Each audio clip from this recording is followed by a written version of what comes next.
Bonjour à tous et bienvenue dans Moment Fort.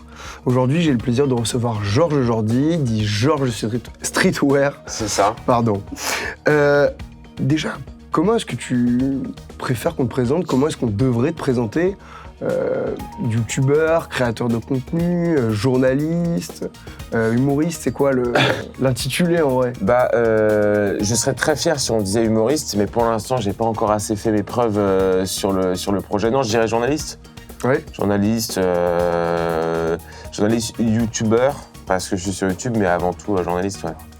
Donc aujourd'hui, et c'est donc pour ça que tu es là, on va principalement parler de l'affaire Boyard, Ouais. dont assez peu de médias parlent et dont toi tu as fait très étonnamment. Très étonnamment. Vraiment, ça n'arrive jamais ce genre de situation. Ouais. Et où tu as fait donc une vidéo qui est vraiment assez complète, une vraie enquête sur qu'est-ce qui se passe, d'où ça vient, qu'est-ce qu'il a vraiment dit, qu'est-ce qu'il a avoué, etc. On va aussi parler des gentils antifas, du Ramadan au FC Nantes et évidemment quand même un petit peu des retraites. Vous êtes bien dans Moment Fort et c'est l'actualité de ce mardi 4 avril 2023. Donc première actualité, Carlos Bilongo, donc le député LFI, donc on voit à gauche, pose avec Raphaël Arnaud, donc le porte-parole, un des leaders de la jeune garde. Il t'a invité d'ailleurs pour discuter de terrorisme, il me semble. C'est en plus vrai. En plus le pire rigole, je te jure. Non mais c'est pas une blague, je sais. Il était invité à l'Assemblée nationale pour discuter de terrorisme, ayant lui-même, donc là je parle de Raphaël Arnaud, ayant lui-même des liens très forts avec un ancien de Antifa de Lyon qui est devenu militant pour Boko Haram. Ah oui, Boko Haram. On avait, j'ai pas pensé à prendre la photo, mais c'est vrai qu'il y a même la photo. Ouais, sur Insta du mec en question qui soutient Boko Haram. Qui était là, et donc parmi, on va dire, ses très bonnes fréquentations, il a aussi à son compteur, on va dire, un certain nombre d'actions violentes, en partie par la jeune garde. Et toi, en particulier, t'as été on va dire, frappé par ces militants-là à la fin de la manifestation pour Lola, pour une jeune fille qui a été horriblement tuée. Qu'est-ce que ça te fait de voir quelque part un député de la nation, donc indirectement aussi un de tes députés, qui pose avec une personne comme ça? Il y aurait plein de trucs à analyser. Là, on retrouve les signes que peuvent faire les antifas, donc les trois flèches. C'est évidemment affligeant de voir que un député de la nation, alors vraiment qu'importe le député, ça aurait été un député de droite qui traînerait avec des groupuscules d'extrême droite, ce serait tout aussi choquant. Et là, en l'occurrence, de s'afficher aussi fièrement avec un antifasciste. Mais il y avait cette photo-là, on pourrait retrouver aussi une photo de Mélenchon avec Raphaël Arnaud aussi, de Louis Boyard avec le drapeau antifa. Mais en plus, c'est vrai que là, ça contraste encore plus, dans le sens où Carlos Bilongo était celui qui, on va dire, avait été visé par le fameux qui le retourne en Afrique, dont le député Grégoire de Fournas disait qu'il était destiné au bateau, de lui avait dit a posteriori qu'il pensait que c'était pour lui. Ouais. Et donc c'est vrai qu'il fait un peu les vierges effarouchés sur quelque chose où il fait semblant de pas comprendre. Alors qu'il est avec des groupes qui sont ultra violents, et des groupes qui eux-mêmes ont énormément d'affaires de casseroles aux fesses, de casseroles de violence à l'encontre de militants, qu'ils qualifient eux aussi a posteriori de militants d'extrême droite, mais c'est souvent pour légitimer une violence. C'est-à-dire qu'on trouve des gens qui nous apparaissent comme des gens de droite, on les tabasse, et ensuite, a posteriori, on met la vidéo en disant « Ah non, mais en fait, c'était des nationalistes ou des patriotes », alors qu'en fait, on n'est pas très sûr. Rien ne le prouve, mais au moins, ça légitime la violence. Donc c'est l'entrée de la violence en politique, l'entrée de la brutalité en politique, l'entrée d'une violence qui est très dangereuse, puisque c'est une violence qui a une caution morale qui est assez puissante, puisque si tu frappes quelqu'un au nom de l'antifascisme, en général, t'as raison de le frapper, hein. C'est dans l'imaginaire des gens, c'est comme ça que ça marche, c'est comme ça que prolifère ce genre de groupe qui, en manif, sont très violents, mais on sait que les antifas font le service d'ordre de Mélenchon, on sait que les antifas sont infiltrés pour beaucoup dans le bloc, dans le Black Bloc. Ouais. Moi, j'ai fait une enquête qui sort bientôt là-dessus, et c'est prouvé, c'est avéré que les antifas sont dans le bloc. Donc c'est des groupes qui sont ultra violents et des groupes qui ont aussi une faculté à recruter des mercenaires dans les banlieues qui est assez forte, ce qui compose les 3/4 de leur rang en général. Donc oui, c'est triste, c'est affligeant, c'est des gens qui sont dangereux, je pense. C'est des gens qui ont inventé aujourd'hui un ennemi imaginaire, hein, comme dirait Jospin, c'est le théâtre antifasciste, qui ont inventé l'ennemi fascisant pour pouvoir légitimer leur propre combat, qui n'est qu'un combat de racaille, en fait, tout simplement. D'ailleurs, tu parles un petit peu de tes différentes vidéos, donc une future vidéo qui va sortir. Ouais. Juste après, on discutera donc de l'enquête que tu as sortie donc avant-hier sur Louis Boyard et donc le harcèlement qu'il a pu exercer, etc. En vrai, après avoir été dans plusieurs médias, donc VA+, Livre Noir, est-ce que ça te manque pas d'une certaine manière d'avoir une équipe qui t'entoure, ou alors est-ce que tu es plutôt heureux d'avoir de la liberté, de faire un peu les vidéos que tu veux, quand tu veux, et de pouvoir un peu te gérer tout seul? Bah, c'est sûr que ça manque de travailler peut-être dans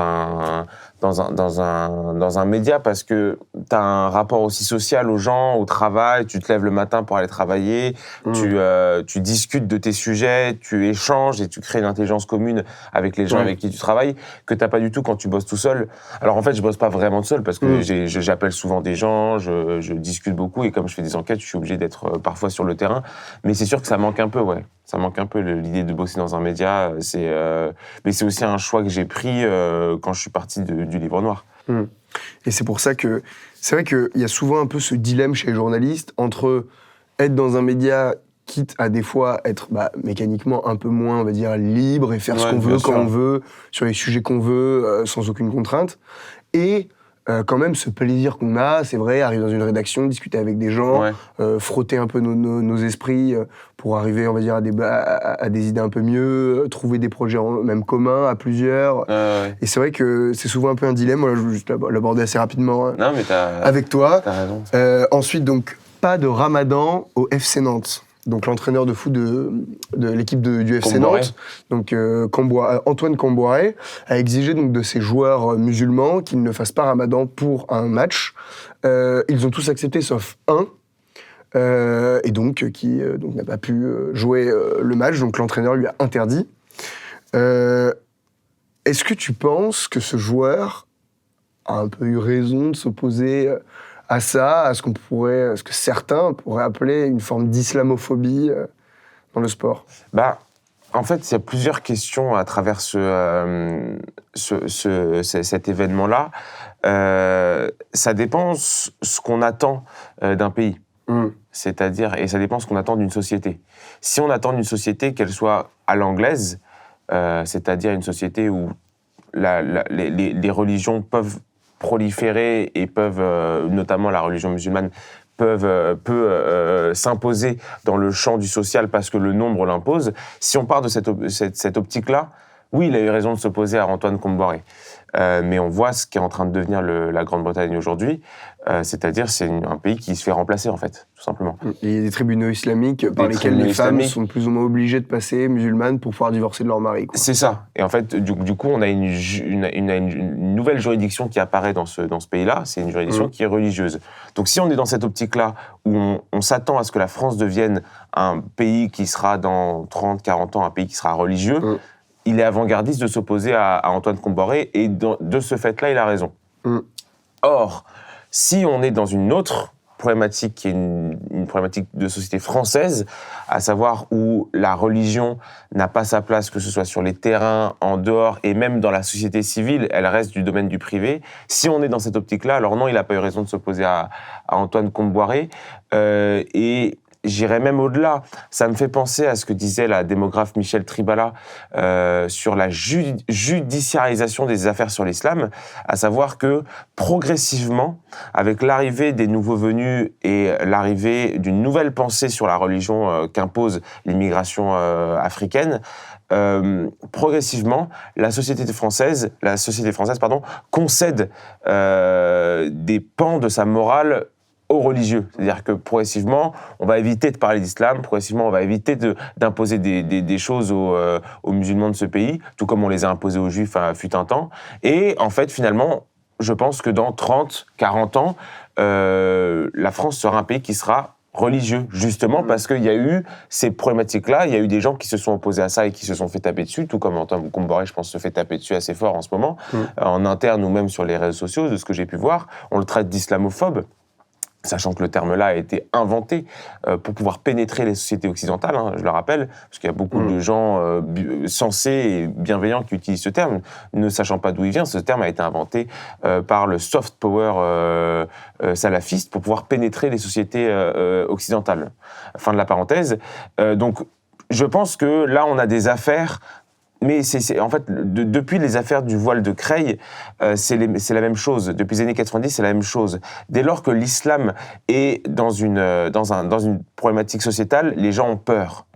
Les gens ont peur parce que c'est des menaces physiques, des menaces sociales, un acharnement dans la vraie vie comme sur les réseaux sociaux. On pense évidemment à Samuel Paty. Donc les gens ont peur d'aborder le sujet de l'islam. Et est-ce qu'on doit se poser la question, est-ce que dans une société laïque, c'est sain d'avoir peur de critiquer une religion ou c'est sain d'avoir peur de s'opposer à une religion ? C'est un peu ça, on va dire, les deux grands modèles, on va dire, de gestion des religions dans les sociétés. Il va y avoir le système qu'on appelait jadis français et le système plutôt anglo-saxon. Le système anglo-saxon visant à dire que la laïcité est le fait que l'État ne se mêle pas des religions, mais que donc les religions peuvent faire ce qu'elles veulent, comme elles veulent, dans l'espace public, etc., mais juste qu'elles ne voient pas de différence et que tout le monde fait ce qu'il veut. Et donc ça amène à une société plus communautaire, alors que le modèle français était davantage assimilationniste et disait « l'État ne se mêle de rien, mais ne veut pas non plus donc que quiconque impose ses religions dans l'espace public. C'est quelque chose qui reste privé, qui reste personnel. Chacun fait ce qu'il veut chez lui et dans sa vie personnelle, mais dans l'espace public, on est avant tout français avant d'être religieux. Et c'est vraiment ces deux modèles-là, et le modèle français est en train de passer un peu sur le modèle anglais. Sachant que le joueur, par ailleurs, est payé pour jouer au foot. Tu vois, on lui impose pas de pas faire le ramadan tout court. Oui. On lui dit... C'est dans le cadre de son métier. C'est ça. Et en plus, même le ramadan, dans l'islam, c'est permis de reporter des jours de ramadan pour des raisons de travail, etc. Et tu les ferais... Après, voilà, quand tu les reportes, c'est... On va dire, il allait pas... il avait une opportunité, il avait une possibilité de respecter sa religion et d'aller à ce match de foot. Donc maintenant, passons à la grosse actualité. Ouais. Donc... Louis Boyard. Louis Boyard. Donc, Louis Boyard, que nous voyons ici sur l'écran de télévision, est un député La France Insoumise. Il aurait, pendant ses études, participé à faire tomber en dépression des communistes pour les évincer des syndicats et laisser place à plus de personnes qui font partie de La France Insoumise. L'un d'eux, Guillaume Tramtan, a fini par se suicider. Déjà, tu as fait une vidéo qui est très complète là-dessus. Fais-nous un petit récap pour les gens qui nous écoutent. Qu'est-ce qui s'est passé ? Qu'est-ce que c'est que cette histoire ? Qu'a encore fait Louis Boyard ? Alors, quel résumé tu veux ? Est-ce que tu veux un résumé de l'affaire en question ou de la médiatisation de cette affaire ? Comment elle est apparue dans l'espace public ? D'abord l'affaire et après comment les médias l'ont traitée. Ok. Donc, pour comprendre cette affaire, il faut remonter un peu en arrière. Il faut savoir que Louis Boyard, avant d'être le député de la nation qu'on connaît et qu'on aime, Louis Boyard était élu syndical. C'est un peu comme ça que ça fonctionne à la NUPES et de manière générale dans le monde politique, c'est qu'avant d'entrer en politique des grands, on a la politique des petits, à savoir les unions syndicales lycéennes, les syndicats étudiants, les syndicats plus dans le domaine académique, et ensuite derrière, on est repéré. Un peu comme Arsenal en foot, on est repéré et on est mis... C'est un peu le centre de formation. C'est le centre de formation, voilà. Et Louis Boyard était président de quelque chose qui s'appelle l'UNL, donc l'Union nationale lycéenne, ou l'Union nationale des lycéens. Bref, au sein de cette UNL, Louis Boyard, là je te la fais assez courte, Louis Boyard essayait de rediriger les étudiants de l'UNL vers la LFI, parce que lui était de la LFI. Alors, comment il faisait ? C'est assez simple, t'es à l'UNL et progressivement, je te ramène beaucoup de concepts de la LFI où je fais intervenir des gens qui sont issus de la LFI pour que vous finissiez comme une espèce de petits soldats de la LFI. Bref, sur ces entrefaites, il y a des gens qui s'opposent à cette volonté de Louis Boyard de sectos, comme on dit, des gens de l'UNL. Ces gens-là, c'est notamment les communistes, qui refusent d'être liés à un parti type LFI. Et parmi ces communistes-là, il y a un certain Guillaume Trantan. Qu'est-ce qui se passe à ce moment-là? C'est qu'on a une forte opposition entre LFI et communistes. Mais en fait, ce qui est assez marrant, c'est qu'elle se retrouve aussi chez les grands, entre guillemets. On est à l'époque où il y a une opposition très farouche entre Fabien Roussel et Jean-Luc Mélenchon. On est vraiment dans cet univers-là où les grands se bataillent et les petits essayent de se batailler de leur côté. Sauf que les grands, ils restent dans le champ de la politique. Les petits, comme je l'ai démontré, les petits, donc Louis Boyard et Guillaume Trantan, sont vraiment dans une volonté de destruction, et notamment Louis Boyard, qui assume dans des captures d'écran, et on verra ensuite comment lui a reconnu ces captures d'écran, qui assume dans les captures d'écran vouloir détruire des communistes. En fait, progressivement, il va pousser Guillaume Trantan en dépression, en le brinque-ballant un peu à droite à gauche sur des projets, parce que Guillaume n'avait pas d'endroit où dormir en France, parce que ses parents étaient au Vietnam. Du coup, Guillaume va vraiment l'harceler et le faire tomber en dépression, se réjouir de sa dépression aussi, on le verra plus tard. Louis Boyard va harceler Guillaume Trantan. Oui, voilà. Louis Boyard va harceler Guillaume Trantan et le faire tomber en dépression. Maintenant, ça, c'est sur l'affaire Guillaume Trantan, mais l'affaire Louis Boyard, elle va au-delà de ça. C'est qu'on a l'affaire du harcèlement de Guillaume, mais on a aussi comment Louis Boyard a géré l'UNL. Qu'est-ce que l'UNL? L'UNL, qui était une organisation qui était ouvertement antifasciste, qui était une organisation qui, de ce que je montre dans les vidéos, qui faisait intervenir Arié Halimi, qui est l'avocat de la Ligue des droits de l'homme, très controversée Ligue des droits de l'homme, qui proposait aux étudiants, aux lycéens, de retirer leur fiche S, par exemple. Tu vois? Et on parle tuto, comment ne plus avoir sa fiche S. Voilà, tuto comment ne plus avoir sa fiche S. Donc, il y a cette histoire-là. Il y a aussi Louis Boyard, pour être médiatisé, a créé quelque chose qui s'appelle la MDSE. Cette MDSE-là recevait des subventions de la faculté d'Assas, alors qu'elle n'était pas répertoriée dans les listes de syndicats de Assas. Enfin bref, il y a plein d'histoires qui sont assez étranges. Maintenant, quand le blog Mediapart sort un article sur le Boyard qu'il retire très rapidement, l'affaire est assez condensée, et elle se limite aux sphères d'extrême droite, on va dire, puisqu'il y a le youtubeur Cro-Blanc qui fait une vidéo dessus. Elle prend de l'ampleur quand des gens de gauche disent effectivement cet article est vrai et Louis Boyard est un vrai harceleur. Je vais pas vous faire attaquer en diffamation, mais il y a d'autres affaires aussi qui, à mon avis, vont sortir dans pas trop longtemps. Bon.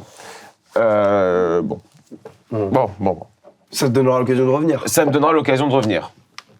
En tout cas, il y a peut-être un match avec Quatennens. Bref, toujours est-il que ce Louis Boyard-là reconnaît auprès de Check News de Libération, reconnaît toutes les captures d'écran, explique que ces captures d'écran sont vraies. Et il émet une théorie derrière en disant « Oui, mais je me suis réconcilié entre le moment où j'ai harcelé Guillaume et le moment où il est mort, on s'est réconcilié. » Or, il y a des preuves que c'est pas vrai. Il y a des preuves que Guillaume explique, après la fuite de ses captures d'écran, il explique, avant de se suicider, Louis Boyard est une personne manipulatrice et hypocrite qui prend du galon sur le dos du malheur des étudiants. Et il le dit, noir sur blanc, dans un message. Donc voilà l'affaire Louis Boyard.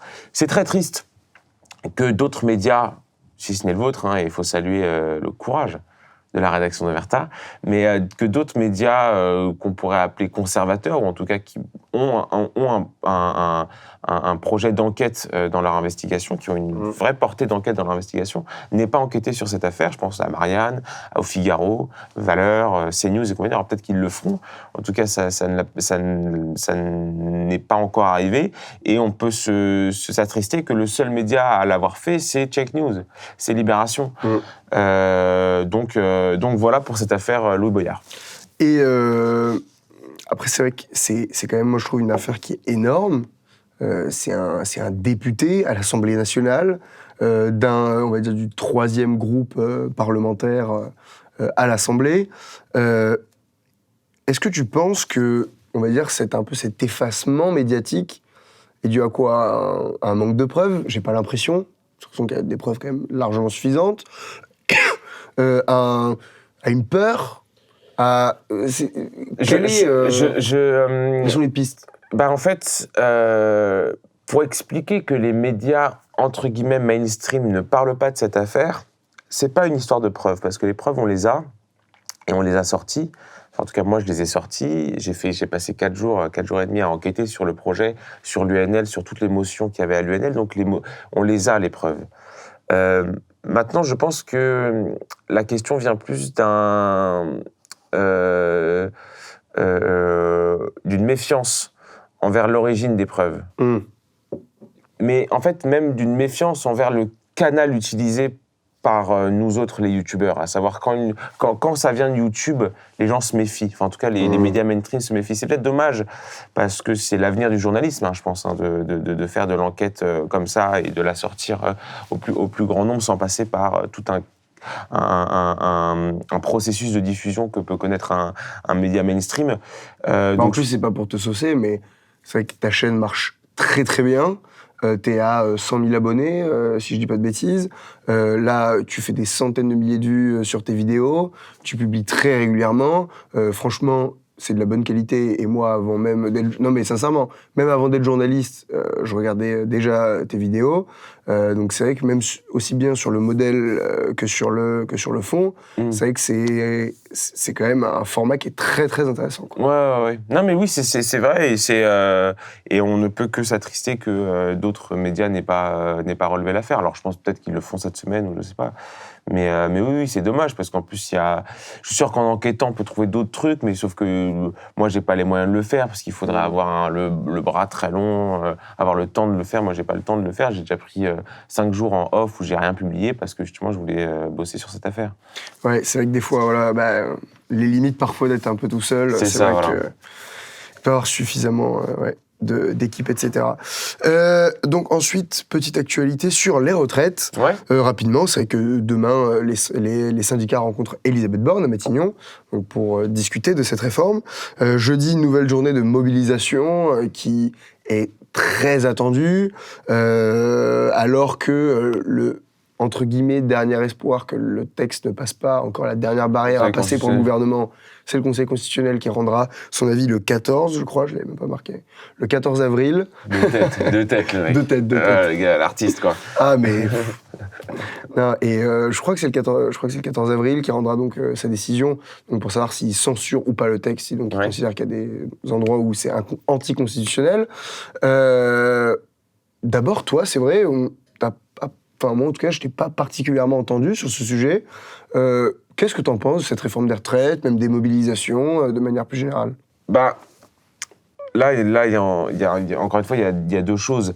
Il y a la réforme des retraites en elle-même et les mobilisations qu'il faut dissocier, parce que je pense que tous les gens qui sont contre cette réforme ne sont pas dans la rue, puisqu'on voit que le mouvement est quand même très limité à la gauche radicale, voire extrême gauche. On voit la CGT, on voit des slogans qui sont peut-être pas très utiles. On devrait lui couper la tête. Bon, c'est de la brutalité pour pas grand-chose, puisque je pense que celle qui porte la pancarte a voté pour Macron. Bref, mais toujours est-il que la réforme des retraites en elle-même, moi je suis contre. Alors, c'est pas de la démagogie ou quoi, parce que je suis pas contre pour les mêmes raisons. C'est-à-dire que beaucoup de gens sont contre la réforme des retraites parce qu'ils disent que c'est un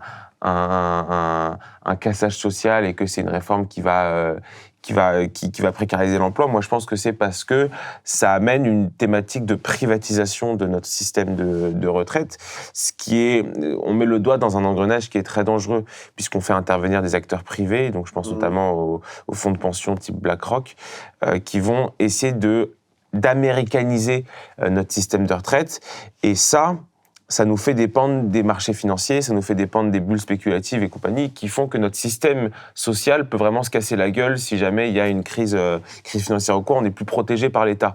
Et moi, je suis plus dans une approche keynésienne de l'économie, à savoir où l'État doit protéger ses citoyens de l'économie, qui peut s'avérer très dangereuse. On a beaucoup d'exemples d'économies qui se sont cassées la gueule et qui ont impacté impacter très durement la vie de ses concitoyens. Donc, moi, je suis contre cette réforme-là. Pour cette raison-là, je suis aussi contre parce qu'elle vient, c'est une réforme qui vient et c'est prouvé c'est une demande de l'Union européenne, demande qu'ont reconnu certains États qui appliquent cette réforme, donc l'Espagne, le Portugal et d'autres pays ont reconnu que c'était une demande de l'Union européenne. La France, non. La France a une espèce de petite fierté de merde de se dire « Non, mais attends, moi c'est vraiment une réforme que je veux. » Non, Macron, c'est qu'un appliquant, c'est qu'un exécutant. Cette réforme-là, c'est une réforme qui est libérale, tout comme le projet de l'Union européenne était un projet qui était marchéiste, qui était financier, qui était économique, qui visait à homogénéiser toute la zone euro pour en faire le marché commun le plus fluide possible. Libre circulation des capitaux, des marchandises et des humains. Donc, moi, je suis contre cette réforme-là parce que c'est une libéralisation à outrance de notre système de retraite dont on a la chance de pouvoir profiter. Je suis contre aussi parce qu'on nous vend cet argument insupportable de dire on n'a pas le choix. C'est un peu l'argument de Margaret Thatcher, hein, « There is no alternative », hein, le TINA, en nous disant « désolé, en fait, on n'a plus d'argent. Allez, réforme de retraite. » Non, en fait, c'est pas vrai. Le corps, qui est l'institution qui juge s'il y a besoin d'argent ou pas, nous dit qu'on n'a pas forcément besoin de cette réforme. On doit chercher 10 milliards, on en a trouvé 300 et quelques pendant le Covid. Donc, quand on veut créer de l'argent magique qui n'est pas adossé à la valeur, on peut le faire. Bon, moi, je suis contre cette réforme-là. Maintenant, est-ce que les gens qui manifestent sont légitimes ? J'ai un peu de mal. Parce que déjà, comme je disais tout à l'heure, tous ces gens-là ont voté Macron. Sachant que Macron allait appliquer la réforme des retraites, sachant que s'il votait Marine, il n'y allait pas avoir de réforme des retraites, hein, c'était prévu. Donc déjà, j'ai du mal à voir des gens se théâtraliser dans l'opposition contre Macron, parce que là, c'est de la théâtralité. Hein, parce que quand on voit des gens qui s'offusquent, et même le Black Bloc, hein, le Black Bloc qui est la forme la plus aboutie de théâtralisation de l'opposition, quand on voit ça, on ne peut pas se dire que ces gens-là ont voté pour le président actuel. Pourtant, si. Ils ont tous voté, sociologiquement, ils ont tous voté pour Macron. Mais moi, quand j'allais dans la rue, justement, dans ces manifestations, pour justement leur demander « Mais vous avez voté pour Emmanuel Macron ?» Par exemple, Marine Le Pen, qui était une autre candidate qui était face à lui, était contre cette réforme. Aujourd'hui, vous avez donc, quelque part, préféré voter pour la réforme, mais ne pas avoir l'extrême droite, qu'avoir l'extrême droite et pas la réforme. C'est ça. Donc vous avez un peu fait votre choix, quelque part. Oui. Et c'était assez intéressant de voir qu'il y en avait quand même certains qui me disaient, bon, très très rarement qu'ils avaient voté pour Marine Le Pen, il y en avait certains qui avaient vraiment hésité, mais 95% avaient voté pour Emmanuel Macron, et disaient oui, mais on n'avait pas le choix. Oui, c'est vraiment cette notion de on n'a pas le choix, alors que, si, t'as juste choisi. Tout comme cette réforme-là, on te la présente comme t'as pas le choix, on n'a pas le choix, il faut l'appliquer, il faut la faire. Les gens qui ont voté Macron sont tombés dans ce piège-là de dire on n'a pas le choix de voter pour lui. Parce que c'est un piège qui a été créé par les parents de Macron, enfin pas directement les parents de Macron, mais qui a été créé par la filiation politique de Macron. À savoir, c'est moi ou le diable. C'est moi ou après moi le déluge. Donc ça veut dire que si jamais c'était pas lui, il disait que ça allait être un chaos économique et un chaos social. Or, on a voté pour Emmanuel Macron et c'est quand même un chaos économique et un chaos social. Tu vois ? Donc, j'ai beaucoup de mal. Et en plus de ça, les gens qui sont en manifestation, ou en tout cas les têtes pensantes qui sont en manifestation, quand ils harcèlent pas des communistes, référence à Boyard, ils vont refuser que le peuple, donc le peuple ouvrier, le peuple prolétaire qui vote RN, participe aux manifestations. Ils l'ont dit très clairement, Martinez a refusé des élus RN. Ça, c'est important de le nommer. Et ensuite, ils vont reprocher au RN de ne pas prendre part aux manifestations. De ne pas prendre part aux manifestations. Donc il y a une hypocrisie qui est une hypocrisie antipopulaire de la part de ceux qui manifestent. Et moi, je ne me reconnais absolument pas. Pourtant, je suis contre cette réforme-là, mais je ne me reconnais absolument pas dans ceux qui manifestent. Et puis, encore une fois, les 3/4 des gens qui sont contre cette réforme ne manifestent pas. Déjà parce que ça coûte de l'argent de manifester, que ce n'est pas aussi bien protégé qu'on ne le pense, que les caisses de grève ne concernent que les gens qui sont syndiqués, et que beaucoup de gens vivent dans les territoires ruraux, n'ont pas le temps de venir à Paris, ça coûte cher de venir à Paris, tout comme on l'a vu pendant les Gilets jaunes, c'était un sacrifice de venir à Paris, on venait à Paris en famille, parce que c'était un moment qui était social, qui était convivial, c'est pas le cas de cette réforme des retraites, qui est en plus gangrénée par des gens qui sont ultra violents, et donc qui décrédibilisent le mouvement aux yeux de la popularité nationale. notamment les Black Blocs, qui sont pour moi des alliés objectifs du pouvoir d'Emmanuel Macron. C'est vrai que c'est toujours un peu le problème, et il y a d'autres points de vue, on va dire, à droite sur cette question-là. Est-ce qu'il vaut mieux ne pas prendre part aux manifestations parce qu'elles appartiennent à l'extrême droite, ou alors, à l'extrême gauche, ou alors, est-ce que, même si elles appartiennent à l'extrême gauche, on n'a pas à leur laisser le champ libre de la rue, et on devrait donc soit, on va dire, la droite devrait soit faire des manifestations de son côté, soit faire les manifestations avec eux, qu'ils soient contents ou pas. Tu vois, je ne pense pas qu'il faille risquer de la violence physique, puisque c'est ce qui est promis aux gens de droite qui viendront manifester. Même si je pense que la réforme des retraites a eu le mérite de faire advenir des points chauds du débat à droite, notamment sur la perception du travail et de l'économie. Et là, les gens de droite sont obligés de se positionner sur ce projet-là.